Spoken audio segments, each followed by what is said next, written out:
আসসালামু আলাইকুম। আমি 12 তারিখ ও 23শে রমজান বৃহস্পতিবার আমি ওমরা করতে যাব। প্রথম ওমরা করছি আজ থেকে 2 বছর আগে। এটা আমার দ্বিতীয় ওমরা করা। তো আমার মায়ের জন্য করব।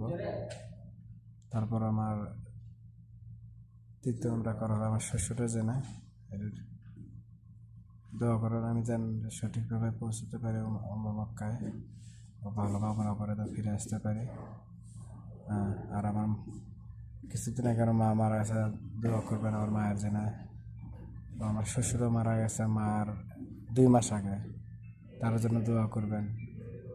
আমি আসে এখান এই দেশে মানে প্রবাসীরা আসলে মানুষ মারা গেলে দেখতে পারে না, এরকম বড় কষ্ট। কষ্ট মানে অনেক কষ্ট। আমি 2 ব্যক্তিকে দেখতে পাইনি, শ্বশুরকে দেখতে পারি, মাকে দেখতে পারিনি। তো তারা যেন জান্নাতবাসী হয়, দোয়া করবেন। আসসালামু আলাইকুম।